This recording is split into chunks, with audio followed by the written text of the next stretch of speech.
بسم اللہ الرحمن الرحیم۔ اکثر لوگ یہ پوچھتے ہیں کیا 10 محرم الحرام یعنی عاشوراء کے دن کے ساتھ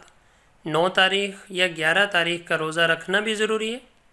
تو اس کے بارے میں سمجھ لیں۔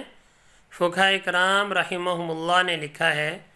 کہ جو شخص محرم کی 10ویں تاریخ کو روزہ رکھے تو مستحب یہ ہے کہ وہ اس کے ساتھ ایک روزہ اور بھی رکھے، چاہے 9 محرم کا روزہ ہو یا 11 محرم کا، اور یہ صرف افضل اور اولیٰ ہے، ضروری نہیں۔ بعض لوگ یہ خیال کرتے ہیں کہ صرف 10 محرم کا روزہ رکھنا گناہ ہے، لہٰذا یوم عاشوراء سے پہلے یا بعد میں ایک روزہ ملانا ضروری ہے،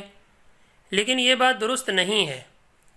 کیونکہ 10 محرم کے ساتھ ایک اور روزہ ملانا لازم اور ضروری نہیں، بلکہ صرف اولیٰ اور افضل ہے، کیونکہ جناب رسول اللہ صلی اللہ علیہ وسلم نے جو فضیلت بیان کی ہے وہ صرف 10 محرم کے روزے ہی سے حاصل ہوتی ہے۔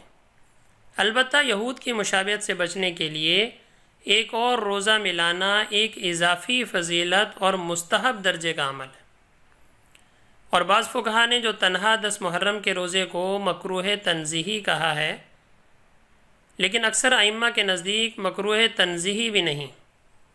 اس لیے کہ مسلمانوں کے ذہن میں تنہا عاشوراء کے دن روزہ رکھنے میں یہودیت کی مشابہت کا وہم و گمان بھی نہیں ہوتا، لہذا جو شخص عاشوراء سے پہلے یا بعد میں ایک روزہ رکھنے کی ہمت رکھتا ہو تو وہ پہلے یا بعد میں ایک روزہ ملا کر رکھے تاکہ اس کو افضلیت حاصل ہو جائے،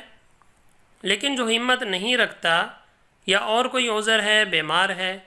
تو اسے تنہا عاشوراء کا روزہ رکھ لینا چاہیے تاکہ اس کی فضیلت سے محرومی نہ ہو۔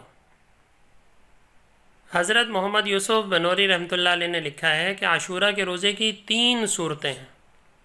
پہلی صورت 9ویں، 10ویں اور 11ویں تینوں کا روزہ رکھا جائے۔ دوسری صورت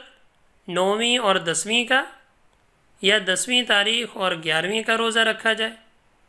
اور تیسری صورت صرف 10ویں تاریخ کا روزہ رکھا جائے۔ تو ان میں پہلی شکل سب سے افضل ہے، 9ویں، 10ویں اور 11ویں تینوں دن کا روزہ رکھا جائے تو یہ سب سے افضل ہے،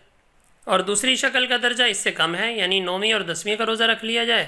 یا 10ویں اور 11ویں کا روزہ رکھ لیا جائے، اور تیسری صورت جو ہے وہ سب سے کم درجے کی ہے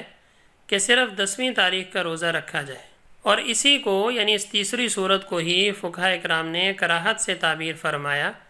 ورنہ جس روزے کو آپ صلی اللہ علیہ وسلم نے رکھا اور آئندہ 9ویں کا روزہ رکھنے کی صرف تمنا کی ہو، اسے کیسے مکروہ کہا جا سکتا ہے؟ تو خلاصہ کلام یہ نکلا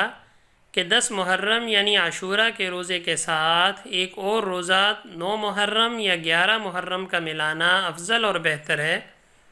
تاہم اگر کسی نے عذر کی وجہ سے صرف 10 محرم کا روزہ رکھ لیا